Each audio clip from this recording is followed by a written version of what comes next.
அனைவருக்கும் வணக்கம். இது உங்கள் தீரன் ஐஏஎஸ் அகாடமி கோயம்புத்தூர். இந்த காணொலியில் நம்ம இப்போ என்ன பார்க்க போறோம் அப்படின்னா, டிஎன்பிஎஸ்சியோட லேட்டஸ்ட் நோட்டிஃபிகேஷன்ஸ் அப்படின்னு பார்த்தோம்னா, ஒரு 5 விதமான தேர்வுகள் அவங்க நோட்டிஃபை பண்ணியிருக்காங்க. முதல்ல பார்த்தீங்கன்னா, அசிஸ்டன்ட் அக்ரிகல்ச்சர் ஆஃபீஸர், அதே போல அசிஸ்டன்ட் ஹார்டிகல்ச்சரல் ஆஃபீஸர், அதுக்கப்புறம் assistant director of horticulture and horticulture officer. So ஃபைனலாக அக்ரிகல்ச்சரல் ஆஃபீஸர். ஸோ இந்த 5 வகையான போஸ்டிங்குமே பார்த்தீங்கன்னா அக்ரிகல்ச்சர் அண்ட் ஹார்டிகல்ச்சர் டிபார்ட்மெண்ட் ரிலேட்டடாக, ஸோ தோட்டக்கலை வேளாண் துறை சார்ந்த நேரடி பணி நியமனத்துக்காக இப்போ அறிவிப்பு தமிழ்நாடு அரசு பணியாளர் தேர்வாணையம் வெளியிட்டிருக்கிறாங்க. ஸோ டிஎன்பிஎஸ்சி வெப்சைட் போனீங்கன்னாவே இந்த துறை சார்ந்த பட்டப்படிப்பு, பட்ட மேற்படிப்பு படிச்சிருக்கவங்களாம் அப்ளை பண்ணலாம். ஸோ இதை பற்றி டீட்டெயிலாக நம்ம நோட்டிஃபிகேஷன் பார்த்தீங்கன்னா இப்போ நான் அக்ரிகல்ச்சரல் ஆஃபீஸர் அப்படிங்கிற ஒரு எக்ஸாமை பற்றி எவ்வளோ வேகன்சிஸ் வந்திருக்கு அப்படிங்கிறத பற்றி நம்ம டீட்டெயிலாக பார்க்கலாம். ஸோ நோட்டிஃபிகேஷன் 5ஆம் தேதி வந்திருக்கு. ஸோ இதில் எவ்வளோ வேகன்சி அப்படின்னு பார்த்தீங்கன்னா 365 வேகன்சி.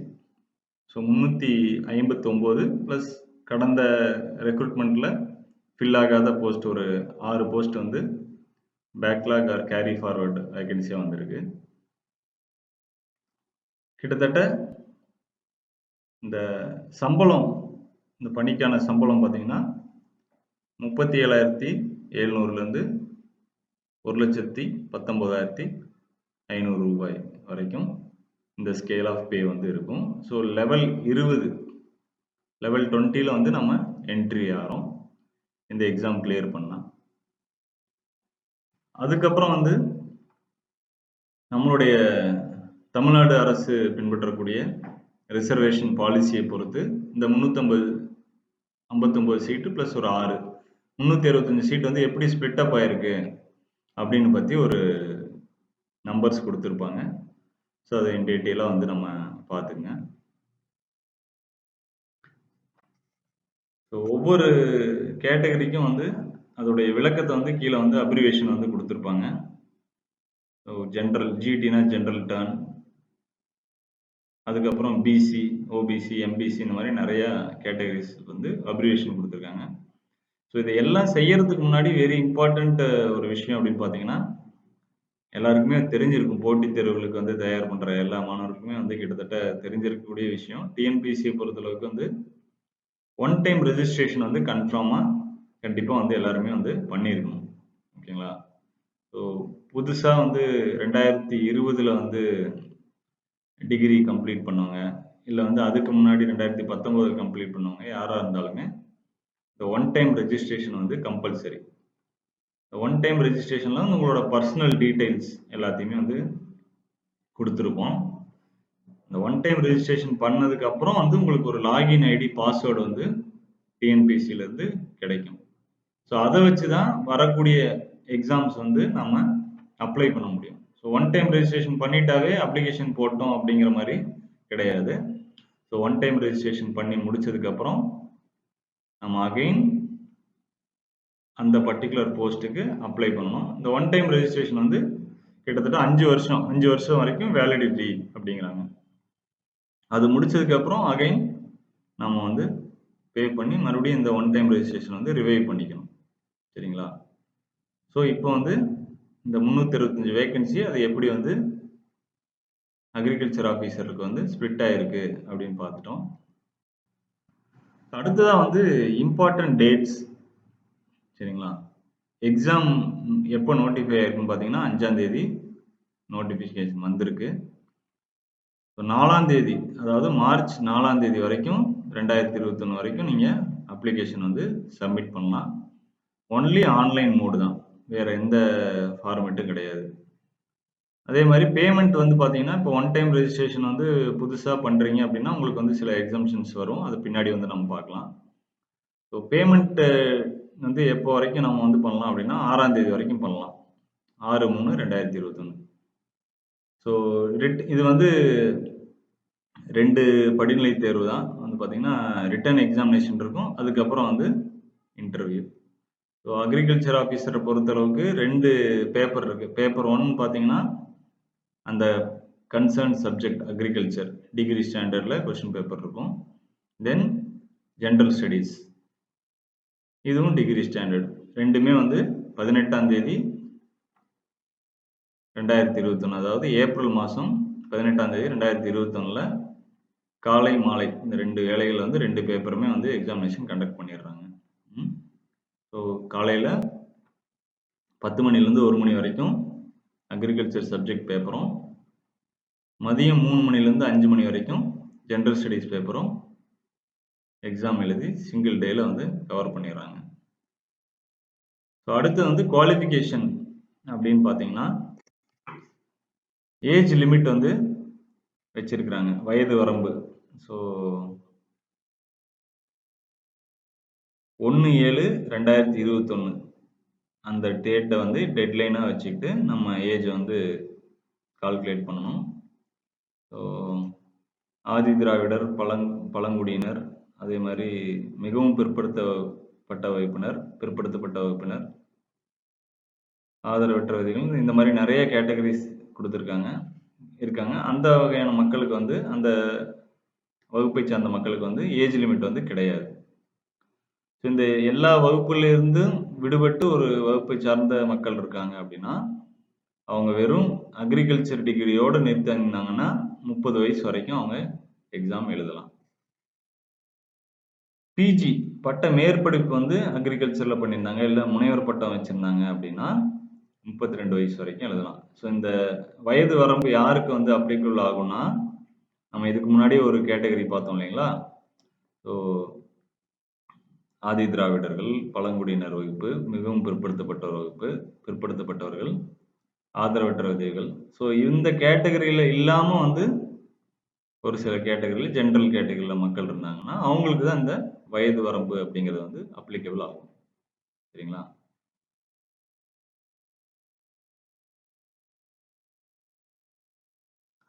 ஸோ இந்த நோ ஏஜ் லிமிட் அப்படின்னு சொல்லிட்டா வந்து எவ்வளோ வயசு வரைக்கும் வேணாலும் எழுதலாம் அப்படிங்கிற மாதிரி கிடையாது. 59 வயசுக்கு உள்ள வந்து இருக்கணும் அப்படின்ட்டு வந்து சொல்லியிருக்கிறாங்க. ஸோ இதெல்லாம் வந்து நீங்கள் அப்ளிகேஷன் போடும்போது கவனமாக வந்து படிச்சுட்டு அதுக்கப்புறம் தான் வந்து அப்ளிகேஷன் பார்ட்டுக்கே போகணும். ஸோ இதை தவிர வந்து ஏஜ் கன்செஷன் வந்து கொடுத்துருப்பாங்க. அது என்னென்ன கேட்டகரி அப்படின்னு சொல்லிட்டு நீங்கள் பார்த்துக்கணும். எக்ஸ் சர்வீஸ்மேன் கேட்டகரி இருக்கு.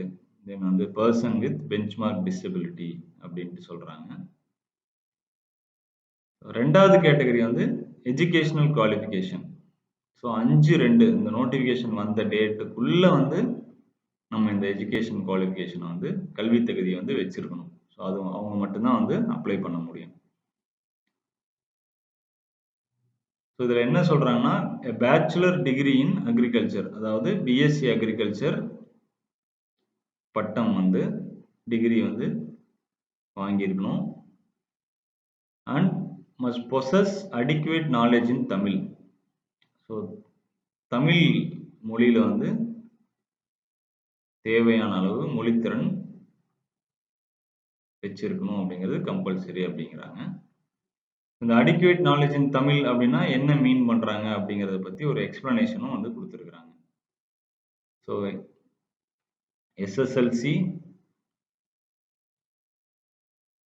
எஸ்எஸ்எல்சி இல்லைங்க, அதாவது 10ஆவதுல வந்து நம்ம தமிழை வந்து ஒரு மொழி பாடமா எடுத்து படிச்சிருக்கணும், அல்லது ஹையர் செகண்டரியில் வந்து தமிழ் மீடியத்தில் படிச்சிருக்கணும், and also pass the SSLC examination or equivalent examination in Tamil medium.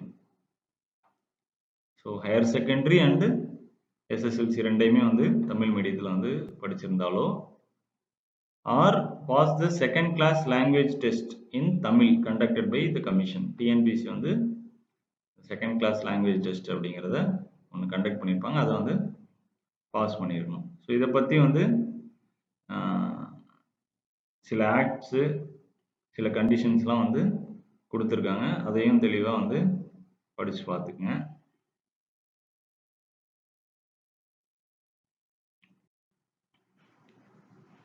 அடுத்தது வந்து சர்டிஃபிகேட் ஆஃப் ஃபிசிக்கல் ஃபிட்னஸ், உடல் தகுதி. ஸோ அதுக்கு வந்து ஒரு சர்டிஃபிகேட்டை ப்ரொடியூஸ் பண்ணணும் அப்படிங்கிறாங்க. ஸோ அது எப்போனா வந்து செலெக்ஷன், இந்த ரிட்டன் எக்ஸாமினேஷன் இன்டர்வியூலாம் வந்து கடந்து செலக்ட் ஆகிட்டோம் அப்படின்னா நம்ம வந்து ஃபிசிக்கல் ஃபிட்னஸ் சர்டிஃபிகேட் வந்து ப்ரொடியூஸ் பண்ணணும். அதுக்கப்புறம் வந்து ஒரு இம்பார்ட்டண்ட் லைன் சொல்லியிருக்காங்க. Colour blindness will be a disqualification. அதாவது நிறக்குருடு அப்படிங்கிற ஒரு நோய் இருந்துச்சு அப்படின்னா அவங்கள வந்து நிராகரிச்சிருவாங்க அப்படின்னு சொல்றாங்க. அதுக்கப்புறமா வந்து ஃபீஸ் வந்து எவ்வளோ கட்டணும், கட்டணம், இந்த தேர்வுக்கான கட்டணம் அப்படின்னு பார்த்தீங்கன்னா, ஒன் டைம் ரெஜிஸ்ட்ரேஷன் பண்ணும்போது ஒரு 150 ரூபா வந்து நம்ம கட்டியிருப்போம். எக்ஸாமினேஷன் ஃபீ அப்படின்னு பார்த்தீங்கன்னா 200 ரூபாய் வந்து கட்டணமாக வந்து நிர்ணயிச்சிருக்கிறாங்க.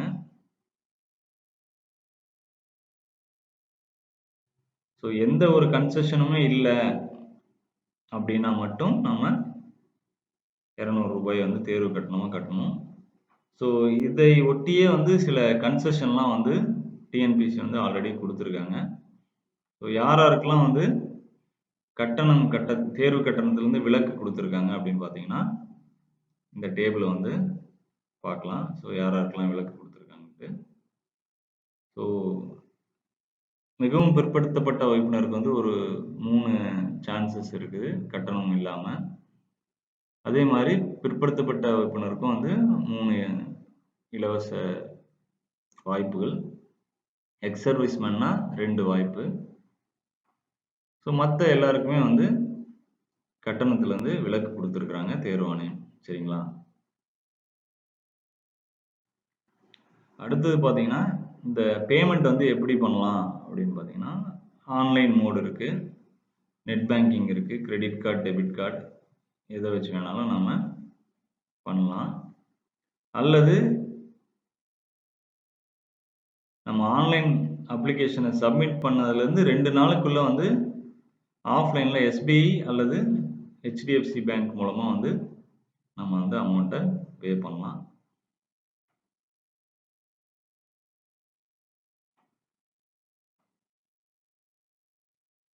வேற எந்த வகையிலையும் வந்து கட்டணம் வந்து செலுத்த முடியாது அப்படிங்கிறத வந்து சொல்லியிருக்காங்க. போஸ்டல்லையோ டிடி மூலமாக டிமாண்ட் டிராஃப்ட் எடுத்தெல்லாம் வந்து தேர்வு கட்டணத்தை செலுத்த முடியாது. சரிங்களா?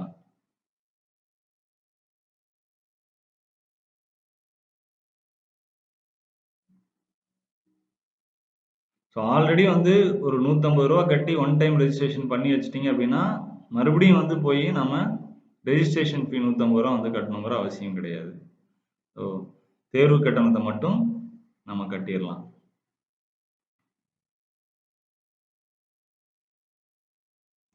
ஸோ நம்ம இந்த எந்த கேட்டகரியிலையுமே வந்து நம்ம ஃபீ எக்ஸம்ஷனில் வந்து நமக்கு வந்து வாய்ப்பு இல்லை. நம்ம கொடுக்கப்பட்ட இந்த 3 இலவச வாய்ப்புகளையும் வந்து நம்ம ஆல்ரெடி வந்து டிஎன்பிசி அறிவிச்ச தேர்வுகளில் பயன்படுத்திட்டோம் அப்படின்னா கண்டிப்பாக தேர்வு கட்டணத்தை வந்து 200 ரூபாய் வந்து செலுத்தணும்.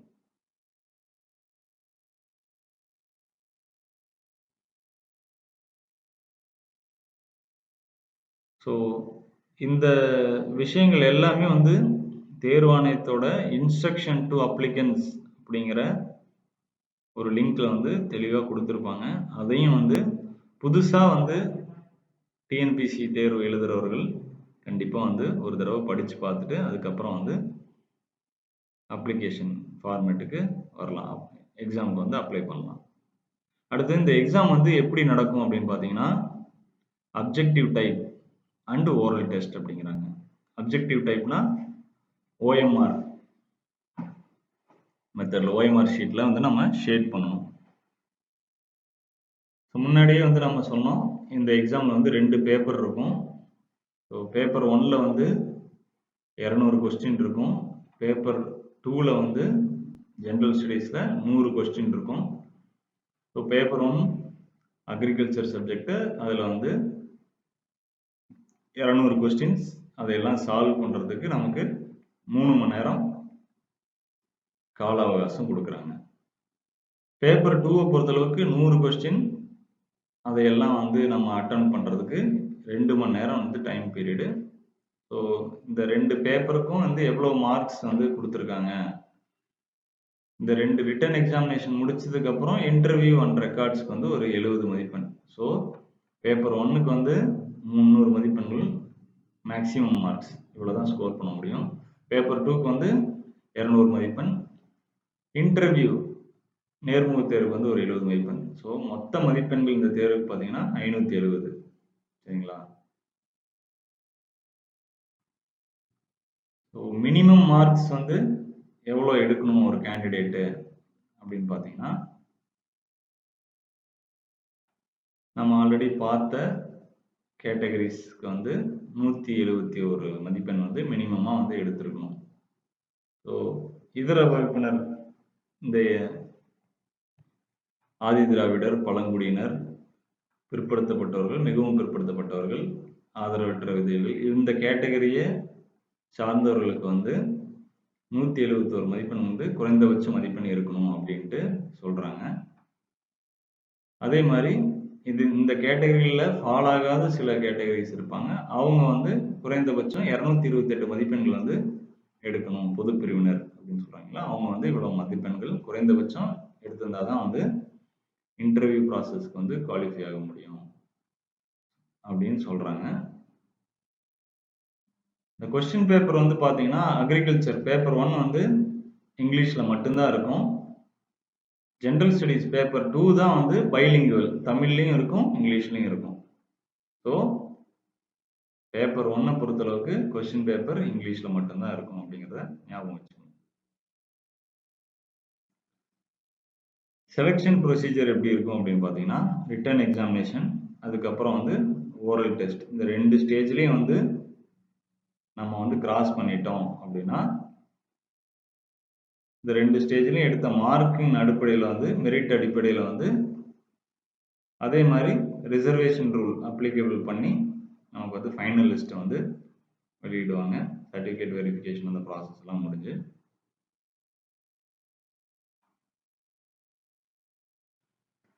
அதுக்கப்புறம் எந்தெந்த தேர்வு மையங்களை வந்து நம்ம சூஸ் பண்ணலாம் அப்படின்னு பார்த்தீங்கன்னா, மேஜராகவே இது 7 இடங்களில் மட்டும்தான் வந்து தேர்வுகளை வந்து எழுத முடியும். இந்த சென்டர்ஸ் எக்ஸாமினேஷன் சென்டரும் வந்து குறிப்பிட்ட 7 இடங்களில் மட்டும்தான் இருக்குது அப்படிங்கிறாங்க. இப்போ எங்கெங்கன்னு பார்த்தோம்னா, சென்னை, மதுரை, கோவை, திருச்சிராப்பள்ளி, திருநெல்வேலி, சேலம், கடைசியாக தஞ்சாவூர். ஸோ இதில் ஏதாச்சும் ஒரு சென்டரை வந்து நம்ம சூஸ் பண்ணி ரிட்டன் எக்ஸாமினேஷனை எழுதணும். அதுக்கப்புறம் பார்த்தீங்கன்னா, சில எம்ப்ளாய்மெண்ட் டீட்டெயில்ஸ் கொடுத்துருப்பாங்க. நம்ம ஆல்ரெடி வந்து கவர்மெண்ட் சர்வீஸில் இருக்கிறோம் அப்படின்னா, அதை பற்றிய தகவல்களை வந்து நம்ம முன்னாடியே வந்து சொல்லிடணும். ஸோ சென்ட்ரல் கவர்மெண்ட்லேயோ ஆல்ரெடி ஸ்டேட் கவர்மெண்ட்லேயோ ஒர்க்கிங் பண்ணிட்டு இருக்கோம், இல்லைன்னா வந்து அரசு சார்ந்த வேலைகளை வந்து நம்ம ஈடுபட்டிருக்கோம் அப்படின்னா, அதை பற்றிய தகவல்களை வந்து முன்கூட்டியே தெரிவிச்சிடணும். முழு நேரமாகவோ இல்லது டெம்பரரியாகவோ ஒர்க் பண்ணிட்டு இருந்தாலுமே வந்து நம்ம வந்து அப்ளை பண்ணும்போதே வந்து அதை பற்றி தகவல்களை சொல்லணும் அப்படின்னு சொல்கிறாங்க. அதுக்கப்புறம் வந்து பார்த்தீங்கன்னா, குற்றப்பின்னணி எதுவும் இருக்குதா அப்படிங்கிறது வந்து நம்ம அப்ளிகேஷன் போடும்போதே வந்து அதை பற்றிய தகவல்களை வந்து நம்ம சொல்லணும். ஜென்ரல் இன்ஃபர்மேஷன், இதை தவிர வந்து person studied in Tamil medium அப்படின்னு சொல்லிட்டு 2020 வந்து ஆக்ட் அமெண்ட் பண்ணி கொண்டு வராங்க. அதன்படி வந்து தமிழ் வழியில படிச்சவங்களுக்கு வந்து முன்னுரிமை கொடுக்கணும் அப்படிங்கிற அந்த ரிசர்வேஷன் பாலிசியின் படி சில இன்ஃபர்மேஷன் கொடுத்துருக்காங்க. அக்ரிகல்ச்சரை பொறுத்தளவுக்கு வந்து மீடியம் ஆஃப் இன்ஸ்ட்ரக்ஷனே வந்து இங்கிலீஷ் தான் அப்படிங்கிறனால இந்த பாலிசி வந்து யூஸ்வலாகவே வந்து பெருசாக இந்த பர்டிகுலர் துறை சார்ந்த எக்ஸாமில் வந்து மீடியம் ஆஃப் இன்ஸ்ட்ரக்ஷன் வந்து இங்கிலீஷில் இருக்கும்போது அது பெரிய லெவலில் அப்ளிகபிள் ஆகாது.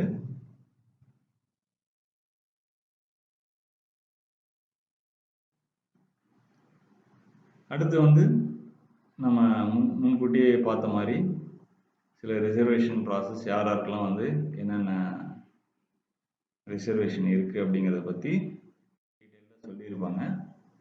அதை தவிர வந்து என்னென்னலாம் வந்து இம்பார்ட்டன்ட் இன்ஸ்ட்ரக்ஷன் அப்படின்னு பார்த்தோம்னா, ஸோ அந்த எக்ஸாமுக்கு வந்து அப்ளை பண்ணுறதுக்கு முன்னாடி நமக்கு அந்த தகுதி இருக்கா அப்படிங்கிறது வந்து அந்த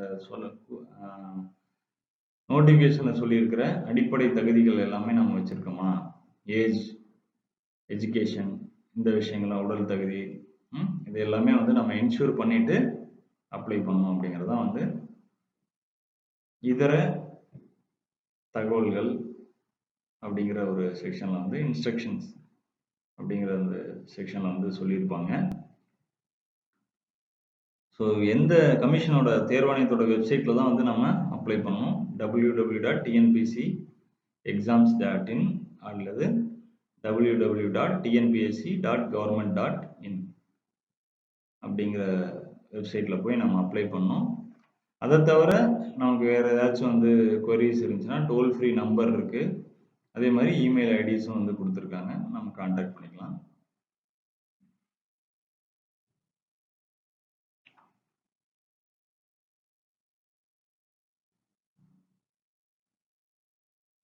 அதைத் தொடர்ந்து தேர்வாணையத்துக்கும் தேர்வர்களுக்கும் இடையான அந்த கம்யூனிகேஷன் எப்படி இருக்கும்னா வந்து பார்த்தீங்கன்னா, யூஸ்வலாகவே வந்து நம்ம வெப்சைட்டை வந்து கேர்ஃபுல்லாக வந்து வாட்ச் பண்ணணும். ஏதாச்சும் வந்து நோட்டிஃபிகேஷன் வந்திருக்கா, இல்லை வந்து ஏதாச்சும் அறிவுரைகள் வந்து இந்த தேர்வு சம்மந்தமாக வந்து கமிஷன்லேருந்து வெளியே வந்திருக்கு அப்படிங்கிறத பார்க்கணும்.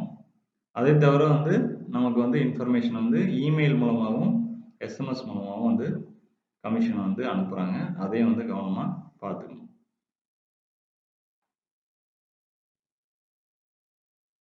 ஸோ நோட்டிஃபிகேஷன் வந்ததுக்கப்புறம் வந்து பார்த்தீங்கன்னா, இந்த எக்ஸாமினேஷன் ப்ராசஸ் எப்படி நடக்குது, ஸோ ஃபைனல் ரிசல்ட் வர்ற வரைக்கும் ரைட் டு இன்ஃபர்மேஷன் ஆக்டு கீழே வந்து நம்ம வந்து இன்ஃபர்மேஷன்லாம் வந்து பெற முடியாது அப்படிங்கிறத பற்றி சொல்லியிருப்பாங்க. எக்ஸாம் பாயிண்ட் ஆஃப் வியூவில் வந்து என்னென்ன விஷயங்கள்லாம் வந்து நம்ம எக்ஸாம் ஹாலுக்கு எடுத்துகிட்டு போகக்கூடாது அப்படிங்கிறது டீட்டெயிலாக சொல்லியிருப்பாங்க. அதுக்கப்புறம் வந்து ஹவு டு அப்ளை நம்ம முன்னாடியே பார்த்த மாதிரி தான். ஸோ இந்த கமிஷனோட வெப்சைட்டில் மட்டும்தான் போய் அப்ளிகேஷன் பண்ண முடியும். One time registration using Aadhaar is mandatory before அப்ளைங் for any post. So நம்மளுடைய ஒன் டைம் ரெஜிஸ்ட்ரேஷன் பண்ணும் போதே நம்மளோட ஆதார் எண்ணை வந்து இணைச்சிருக்கணும். இது வந்து கம்பல்சரி அப்படிங்கிறாங்க. So application should be submitted using ID and password, one time registration ID and password. So அந்த ஒன் டைம் ரெஜிஸ்ட்ரேஷன் பண்ணியிருந்தாவே நமக்கு ஐடி பாஸ்வேர்டு வந்துடும். அதை வச்சு நம்ம அப்ளை பண்ணணும். ஒருத்தருக்கு ஒரு ரெஜிஸ்ட்ரேஷன் ஐடி தான். அவர் ஆல்ரெடி வந்து ஒன் டைம் ரெஜிஸ்ட்ரேஷன் பண்ணியிருந்தாருன்னா அவர் ஒரு தடவை மட்டும்தான் வந்து ரெஜிஸ்ட்ரேஷன் ஐடி கிரியேட் பண்ண முடியும்.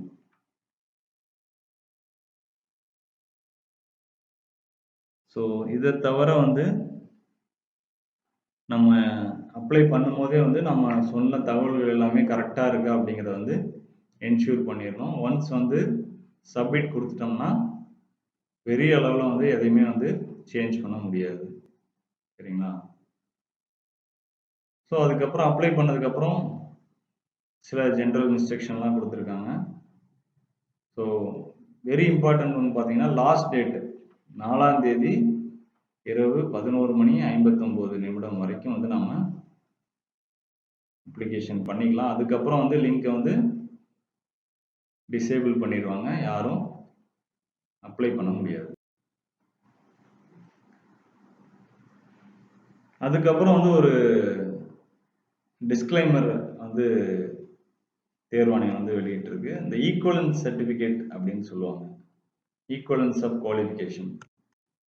ஸோ அந்த விஷயத்த வந்து இப்போ வந்து பிஎஸ்சி அக்ரி தவிர பிஎஸ்சி அக்ரி டிகிரிக்கு ஈக்குவலான ஏதாச்சும் கோர்சஸ் இருந்துச்சு அப்படின்னா இந்த நோட்டிஃபிகேஷன் வர்றதுக்கு முன்னாடியே அது தொடர்பான சில ஆர்டர்ஸ் வந்து கவர்மெண்ட் ஆர்டர்ஸ் வந்து நம்ம கையில் இருந்துச்சுன்னா அதை வந்து கமிஷனோட நாலேஜுக்கு கொண்டு போய் சேர்க்கணும். இந்த நோட்டிஃபிகேஷன் வந்ததுக்கப்புறம் ஏதாச்சும் ஈக்குவலன்ஸ் சர்டிஃபிகேட் அந்த மாதிரி இருந்துச்சு அப்படின்னா அதை வந்து ஏற்றுக்கொள்ளப்பட மாட்டாது அப்படிங்கிறது தான் வந்து இந்த டிஸ்க்ளைமரில் வந்து சொல்லியிருக்கிறாங்க. மெயினாக வந்து இப்போ இந்த பேப்பர் 1 பேப்பர் 2 அப்படின்னு பார்த்தோம்னா அதோட சிலபஸ் வந்து நான் இப்போ கமிஷன் வந்து நோட்டிஃபிகேஷன் கூடயே சொல்லியிருக்காங்க. அக்ரிகல்ச்சர் பேப்பரை பொறுத்தளவுக்கு வந்து டிகிரி ஸ்டாண்டர்டில் என்னென்னலாம் வந்து சிலபஸில் கவர் ஆகுதுன்னா மொத்தம் 10 unit. So importance of agriculture, fundamentals of crop production, natural resource management, crop management, crop improvement, seed science and technology, crop protection, farm business and finance manage. இது எல்லாமே வந்து நம்ம அக்ரி கிராஜுவேட்ஸ்க்கு வந்து தெரிஞ்ச விஷயம்தான். இந்த டாபிக்ஸில் வந்து சிலபஸில் இருக்குது அப்படின்ட்டு. Agriculture marketing and market intelligence, then agriculture extension. So மொத்தம் 10 யூனிட்டு. இது வந்து பேப்பர் 1ல். பேப்பர் 2 ஜென்ரல் ஸ்டடீஸை பார்த்தீங்கன்னா வந்து ஜென்ரல் சயின்ஸ் வந்து ஒரு unit, current events, current affairs அப்படின்னு சொல்லுவோம். தென் ஜியாகிரஃபி, புவியியல், history and culture of India, வரலாறு, பண்பாடு, தென் வந்து இந்தியன் பாலிட்டி, இந்தியன் எக்கானமி. அதுக்கப்புறம் புதுதாக வந்து தேர்வாணையம் வந்து சில மாற்றங்கள் வந்து கொண்டு வராங்க. சில புதிய யூனிட்ஸ் எல்லாம் வந்து ஆட் பண்ணுறாங்க. அதில் ஒன் ஆஃப் த நியூ யூனிட்னு பார்த்தீங்கன்னா இந்தியன் நேஷனல் மூமெண்ட் அப்படின்ட்டு சொல்கிறாங்க. ஸோ தமிழ்நாடு ரிலேட்டடாக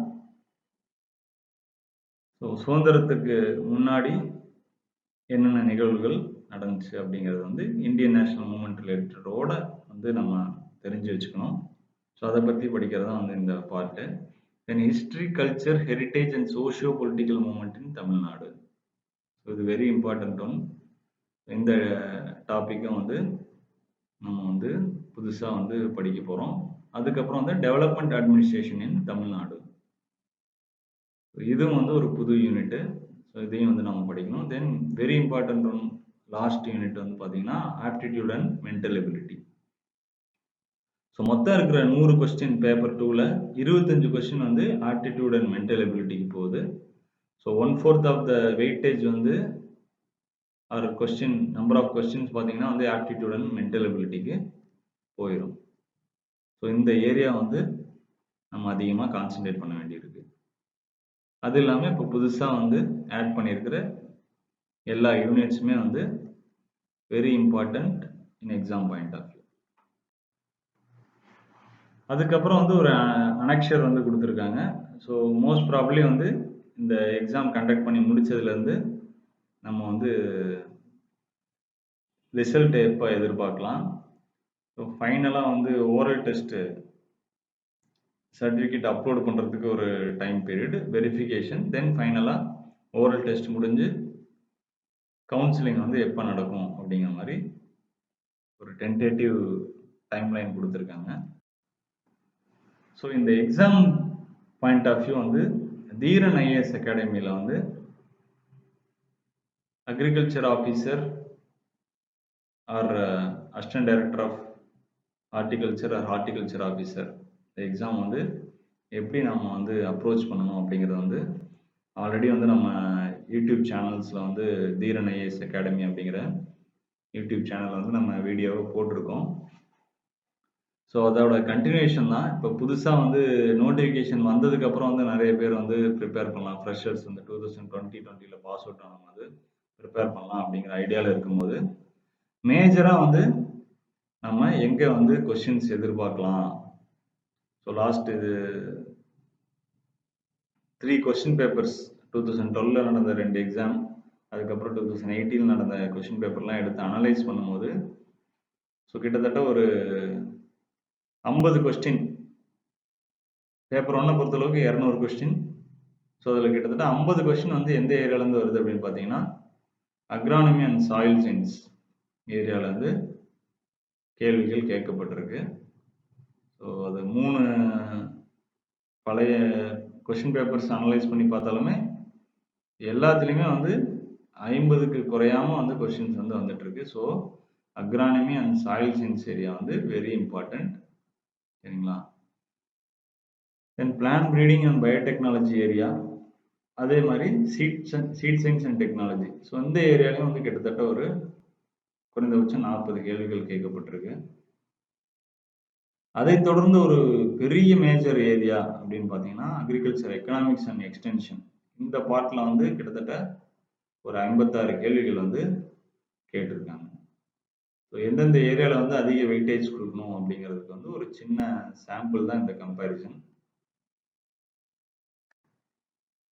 ஸோ நம்ம முன்னாடியே பார்த்த மாதிரி agronomy and soil science, then agriculture economics and extension, then plant breeding and genetics, seed science and technology. So agronomy and soil science வந்து கிட்டத்தட்ட ஒரு 37 செஷன்ஸ். ஒரு செஷன்னா வந்து ஒரு minimum 1.5 hours. So around 45 hours or 50 hours வந்து agronomy and soil சயின்ஸ்க்கு வந்து நம்ம டிவோட் பண்ண போகிறோம். Then plant breeding and genetics and seed science and டெக்னாலஜிக்கு வந்து பார்த்தீங்கன்னா கிட்டத்தட்ட அதுக்கும் வந்து ஒரு 40 hours 45 hours வந்து நம்ம வந்து செஷனில் வந்து கொடுக்க போகிறோம். Then agriculture economics and agriculture extension பார்த்தீங்கன்னா அதுக்கும் வந்து சேம் அமௌண்ட் ஒரு 45 hours. ஸோ இப்படி வந்து ஒவ்வொரு சப்ஜெக்ட்டுக்கும் வந்து எவ்வளோ செஷன்ஸ் கொடுக்கணும், ஸோ யூனிட் வைஸ் வந்து எப்படி கவர் பண்ண போகிறோம் அப்படிங்கிறது வந்து ஒரு சின்ன கிளிம்ஸ் தான் வந்து இந்த செஷன்ஸ். அகைன் பேப்பர் 2வையும் வந்து நம்ம லாஸ்ட்டு 2 இயர்ஸில் நடந்த எக்ஸாம்ஸ் வந்து அனலைஸ் பண்ணி கொஸ்டின் பேப்பர் அனலைஸ் பண்ணணும்னு பார்த்தோம்னா எங்கே வந்து கொஸ்டின்ஸ் வந்து அதிகமாக நம்ம வந்து கவனம் செலுத்தணும். அதாவது இந்த 75 கொஸ்டின்ஸ் சொன்னோம்னா பேப்பர் 2ல் வந்து 25 கொஸ்டின்ஸ் வந்து மென்டல் எபிலிட்டி அண்ட் ஆப்டிடியூடுக்கு போயிடும். மீதி இருக்க இந்த 75 கொஸ்டின் வந்து எங்கே ஸ்ப்ரெட் அப் ஆகுது அப்படின்னு பார்த்தீங்கன்னா ஜென்ரல் சயின்ஸ், இந்த sense physics chemistry biology GK questions வந்து ஒரு 10 கொஸ்டின் யூனிட் 1ல் வந்துடும். தென் யூனிட் 2 and 3 பார்த்தீங்கன்னா வந்து current events in geography of இந்தியாவில் வந்து ஒரு 20 கொஸ்டின் வந்திருக்கு, கேட்டிருக்காங்க last time. Then history and culture of இந்தியாவில் பார்த்தீங்கன்னா ஒரு 7 கொஸ்டின் கேட்டிருக்காங்க. அதை தவிர மேஜர் ஏரியான்னு பார்த்தீங்கன்னா இந்தியன் பாலிட்டி. ஸோ கிட்டத்தட்ட இதில் வந்து ஒரு 40-42 கொஸ்டின் வந்து ஹிஸ்ட்ரியோட இன்க்ளூட் பண்ணோம்னா ஒரு 50 கொஸ்டின் வந்து இந்த ஒரு 4 மேஜர் ஏரியா வந்துருது. அதுக்கப்புறம் வந்து இந்தியன் நேஷனல் மூமெண்ட், இப்போ லேட்டஸ்டாக நடந்த எக்ஸாம்ஸில் வந்து ஷிஃப்ட் வந்து பார்த்தீங்கன்னா எங்கே இருக்குன்னா புதுசாக ஆட் பண்ண இந்த யூனிட்ஸில் வந்து அதிகமாக கேட்டிருக்காங்க. Indian national moment, history culture heritage and socio political moment in Tamil Nadu. So இந்த ஏரியாவில் வந்து வெயிட்டேஜ் வந்து அதிகமாக கொடுத்துருக்காங்க. 2020 வந்து நடந்த exams. So animal husbandry and assistant veterinary surgeon, then archaeological officer, இந்த எக்ஸாம்லாம் வந்து வெயிட்டேஜ் வந்து எங்கே ஷிஃப்ட் ஆயிருக்குன்னு பார்த்தோம்னா டுவர்ட்ஸ் தமிழ்நாடு என்னென்ன ஹேப்பனிங்ஸ் இருக்கோ, என்னென்ன டெவலப்மெண்ட் இருக்கோ அதில் வந்து கொஷின்ஸ் வந்து அதிகமாக கேட்டு.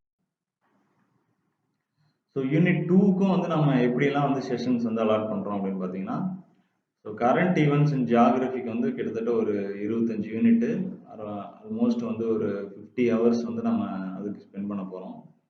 தென் polity, then Indian national movement and history with respect to தமிழ்நாடுக்கு வந்து அதுக்கும் வந்து ஒரு டோட்டலாக வந்து பார்த்தீங்கன்னா 20, 40, 45 hours வந்து இந்த கவரேஜில் போயிடும். ஸோ மெயினாக வந்து மென்டல் எபிலிட்டி அண்ட் ஆப்டிடியூடுக்கு பார்த்தீங்கன்னா ஒரு 16 செஷன்ஸ் ஸோ ஆல்மோஸ்ட் நம்ம வந்து ஒரு 40 ஹவர்ஸ் வந்து மென்டல் எபிலிட்டியில் வந்து ஸ்பெண்ட் பண்ண போகிறோம். ஸோ நம்மளோட டார்கெட் இந்த எக்ஸாமை பொறுத்தளவுக்கு எப்படி இருக்கும் அப்படின்னா, ஒரு 200 கொஸ்டினுக்கு வந்து ஒரு 130 ப்ளஸ் வந்து ஷூராக வந்து நம்ம அக்ரிகல்ச்சருக்கு வந்து நம்ம ஒரு 130 செஷன்ஸ் வந்து அலாட் பண்ணியிருக்கோம். ஸோ அவுட் ஆஃப் 200 வந்து ஒரு 180 கொஸ்டின்ஸ் வந்து நம்ம கிளியர் பண்ணிடணும். ஜென்ரல் ஸ்டடீஸை பொறுத்தளவுக்கு வந்து ஒரு 110 செஷன்ஸ் வந்து நம்ம டோட்டலாக வந்து அலாட் பண்ணியிருக்கோம். ஸோ அவுட் ஆஃப் 100 வந்து நம்ம 75 ப்ளஸ் கொஸ்டின்ஸ் வந்து கிராஸ் பண்ணிடணும். ஸோ இப்படி கிராஸ் பண்ணோம் அப்படின்னு பார்த்தீங்கன்னா, ரிட்டன் எக்ஸாம்லேயே வந்து நமக்கு கிட்டத்தட்ட 420 மார்க் வந்து நம்ம ஸ்கோர் பண்ணிடுறோம். அதாவது மொத்த மதிப்பெண்கள் இந்த 2 பேப்பரையும் சேர்த்து ப்ளஸ் இன்டர்வியூ மார்க்ஸையும் சேர்த்து பார்த்தோம்னா 570 மார்க் தான் இந்த டோட்டலாக இந்த எக்ஸாமுக்கு. ஸோ அதில் வந்து நம்ம ரிட்டன்லேயே வந்து 420 எடுத்து வச்சிட்டோம் அப்படின்னா, இன்டர்வியூ அகைன் 70 மார்க்ஸ் ஆட் ஆகும்போது ஸோ நம்ம ரேங்க் பார்த்தீங்கன்னா வந்து கண்டிப்பாக ஒரு டாப் ரேங்க்ல வந்து என்ஷூர் பண்ணிடலாம். ஸோ இதுதான் வந்து தீரன் ஐஏஎஸ் அகாடமியில் ஏஓ ஏடிஹெச் ஹெச்ஓ எக்ஸாம் பொறுத்தளவுக்கு எங்களோட ஸ்ட்ராட்டஜி. அதை நோக்கி தான் வந்து நம்ம கிளாஸஸ்லாம் இப்போ ரன் பண்ணிட்டு இருக்கோம். ஒரு பேட்ச் வந்து சக்ஸஸ்ஃபுல்லாக ரன் ஆகிட்டு இருக்கு. இந்த எக்ஸாமை பொறுத்தளவுக்கு each mark you score will be going to help in your promotion throughout your service.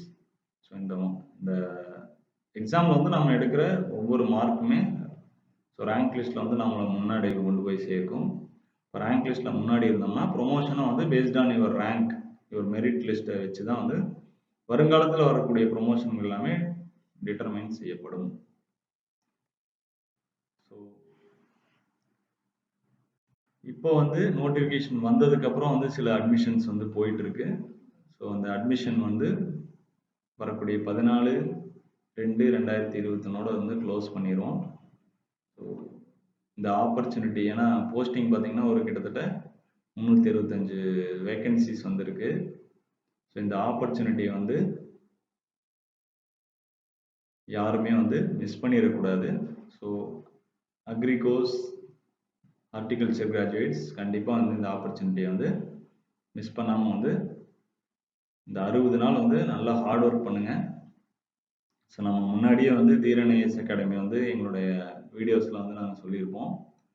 So 2020 வந்து ஒரு பெருந்தொற்று காலமாக எல்லாத்துக்குமே வந்து ஒரு டிஃபிகல்ட்டான பீரியடாக இருந்தாலும் 2021 வந்து கண்டிப்பாக வந்து ஒரு மாற்றம் தரக்கூடிய, எல்லாருக்குமே வந்து ஒரு நல்ல நிலையை வந்து கொடுக்கக்கூடிய ஒரு ஆண்டாக அமையணும் அப்படின்னு சொல்லி தான் வந்து நம்ம முன்னாடியே சொல்லியிருந்தோம். ஸோ அதற்கான அறிகுறிகளாக தான் வந்து நம்ம தேர்வாணையத்தோட இந்த அறிவிப்புகள் வந்து போட்டித் தேர்வுகளுக்கான அறிவிப்புகளை வந்து நம்ம பார்க்குறோம்.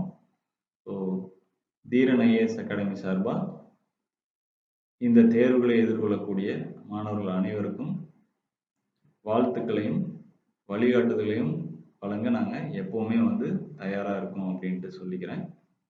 நன்றி, வணக்கம்.